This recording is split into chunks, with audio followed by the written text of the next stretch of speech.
Tibalah saatnya kita akan mendengarkan firman Tuhan yang terambil dari kitab Keluaran pasal 4 ayatnya yang ke-10 sampai dengan 17. Mari kita satu di dalam doa, mari kita berdoa. Ya Allah yang Maha Kasih dan Rahmani, kami bersyukur bahwa kembali saat ini di dalam keluarga kami, pada keluarga ini, kami akan mendengarkan firman-Mu. Berkatilah kami ya Tuhan, terutama hamba pemberita firman-Mu.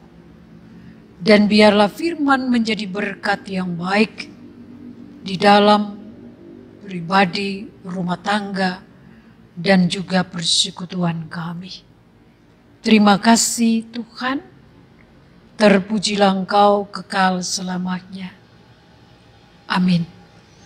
Disilakan Bapak Ibu saudara-saudara berdiri, kita akan mendengarkan firman Keluaran pasal 4, ayatnya yang ke-10 sampai 17. Demikian firman Tuhan.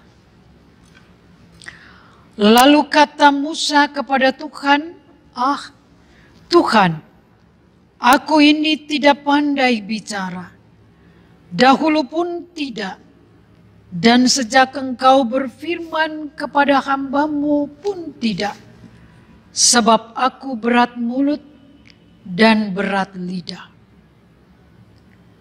Tetapi Tuhan berfirman kepadanya, siapakah yang membuat lidah manusia?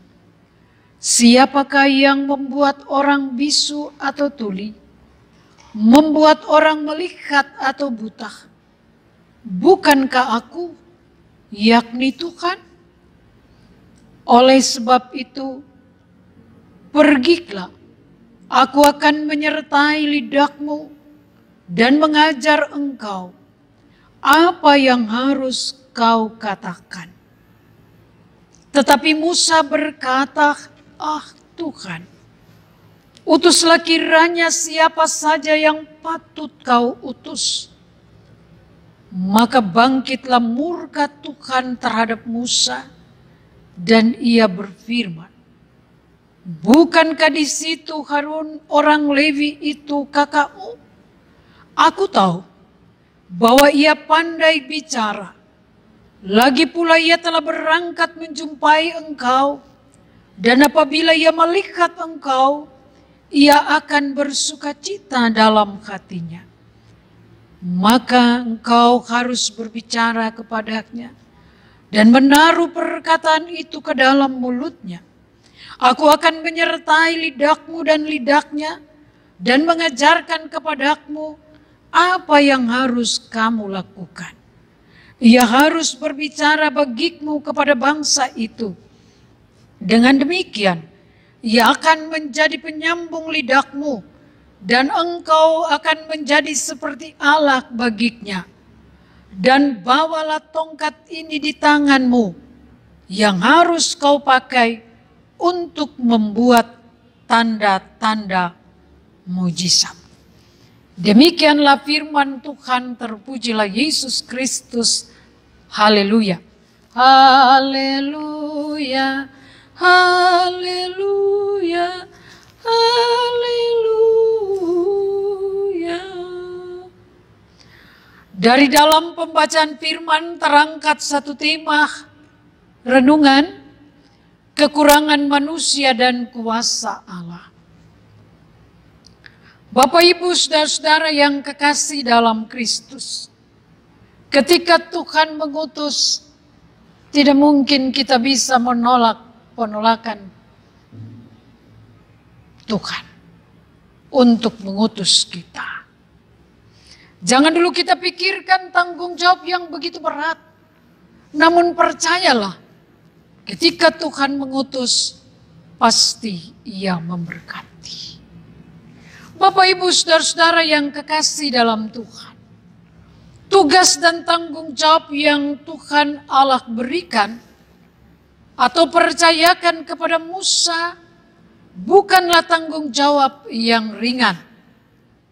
Walaupun demikian, Musa menerima penugasan itu dengan berat hati.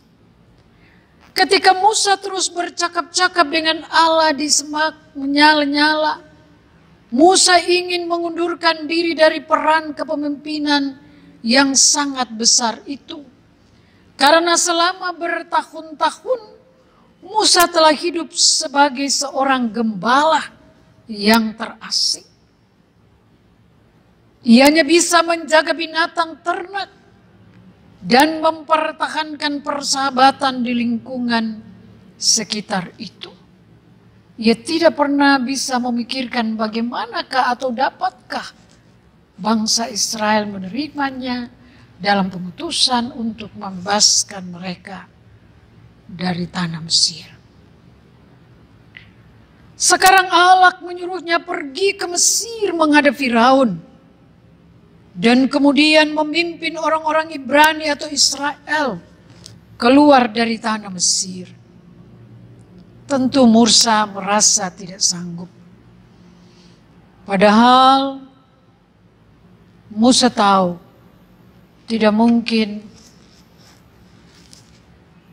tidak menerima penugasan itu. Pada awalnya Tuhan Allah memahami, mengerti rasa takut yang dialami oleh Musa. Sehingga Tuhan Allah memberikan 3 tanda mujizat agar orang-orang Mesir, orang-orang Israel mempercayainya dan Musa tidak perlu merasa takut ataupun khawatir. Itu kita bisa lihat di dalam pasal 4 ayat 1 sampai dengan 9. Di mana tongkat Musa menjadi ular ketika dilemparkan ke tanah. Demikian juga tangan Musa menjadi kusta putih ketika dimasukkan ke dalam bajunya. Demikian juga air yang dicurahkan di tanah kering berubah menjadi darah.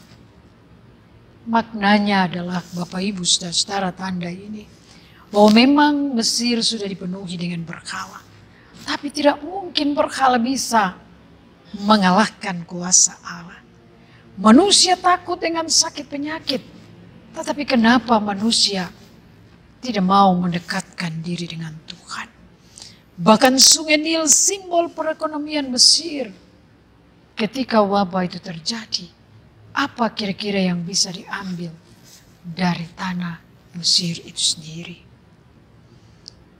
Ketika tanda-tanda mujizat ini sudah juga dinyatakan, namun Musa tetap meragukan kemampuannya dan minta Tuhan Allah mencari orang lain saja.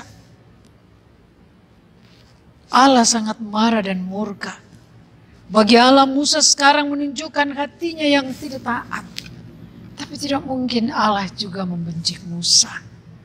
Karena Allah pada dasarnya adalah kasih. Bagi Tuhan Allah, boleh saja Musa merasa tidak memenuhi syarat atau tidak memiliki rasa percaya diri. Namun Musa lupa bahwa Tuhan Allah memiliki kedaulatan. Tuhan Allah memiliki kekuasaan di hidup manusia ataupun dunia ini. Oleh karena itu jika Allah telah memilikinya, sudah barang tentu Allah pasti memberikan kemampuan kepada Musa. Demikian juga kepada Harun. Untuk bisa melaksanakan tugas yang Allah percayakan kepadanya. Bapak Ibu saudara-saudara, kita melihat akhirnya Allah juga memilih Harun saudara Musa sebagai juru bicara, penyambung lidah bagi Musa. Bapak Ibu saudara-saudara, pertolongan ini atau kesanggupan Harun dan kesediaan Harun menjadi juru bicara Musa menenangkan hati Musa. Dan Musa menerima tugas dari Tuhan itu dengan sukacita. Bapak Ibu saudara-saudara yang Tuhan Yesus kasihi. Marilah kita memahami dan mengerti bahwa Tuhan tidak pernah membiarkan kita itu, hamba-hambanya atau umatnya, berjalan sendiri. Tuhan senantiasa menolong kita. Tuhan senantiasa juga memakai orang lain untuk mendampingi dan menolong kita di dalam menghadapi banyak pergumulan dan persoalan hidup. Justru di sini Bapak Ibu Saudara-saudara, Tuhan menginginkan bahwa apapun persoalan dan masalah hidup itu, ringan atau berat, mari percayakanlah pada kuasa Tuhan. Dan jangan ragu sedikit pun kepada Tuhan. Berdoalah, mintalah campur tangan Tuhan. Oleh karena itu lewat firman Tuhan ini dengan tegas Tuhan ingatkan kita semua. Jangan pernah kita ragu akan kuasa Tuhan kita, Yesus Kristus. Ia telah mati dan bangkit naik ke surga, bahkan telah mencurahkan Roh Kudus untuk mendampingi kita, agar kita mampu dan tidak meragukan kuasa Tuhan Allah. Hidup ini janganlah mengandalkan kekuatan diri sendiri, tetapi percayalah pada kuasa Allah. Andalkanlah kuasa Allah. Demikian juga Bapak Ibu, mintalah kuasa Allah atau kuasa Tuhan Yesus itu terus bekerja di dalam kehidupan kita secara pribadi, rumah tangga, bahkan di tempat-tempat di mana kita bekerja, juga di dalam persekutuan pelayanan dan kesaksian, terutama di pergumulan-pergumulan yang kita hadapi. Tuhan juga meminta kepada kita supaya mulut yang Tuhan karuniakan kepada kita ini haruslah kita pakai untuk setia berkomunikasi dengan Tuhan, untuk setia mengasihi Tuhan dan sesama kita. Dengan sendirinya pasti kita tidak akan pernah memakai mulut kita ini menjelek-jelekkan sesama atau mempermalukan sesama. Justru mulut kita ini lebih banyak kita berdoa, memohon kasih sayang Tuhan, berkat Tuhan. Demikian juga Bapak Ibu Saudara-saudara, jadikanlah hidupmu menjadi berkat bagi orang lain, terutama mereka yang diperlakukan dengan tidak adil. Mereka yang menderita dengan berbagai persoalan yang menderah. Entah itu persoalan politik, persoalan ekonomi, dan juga persoalan kesehatan. Khususnya saat ini yang paling memprihatinkan, yakni COVID-19. Ada yang disembuhkan, ada yang tidak bisa disembuhkan, meninggal kembali ke rumah Bapa. Mari Bapak Ibu, kita menjadi anak-anak Tuhan yang mendoakan supaya yang berduka Tuhan hiburkan, yang sakit Tuhan sembuhkan, yang berkekurangan Tuhan senantiasa cukupkan. Jadilah utusan yang membawa berkat, bukan memberi kesusahan. Ini firman untuk kita semua. Haleluya. Amin.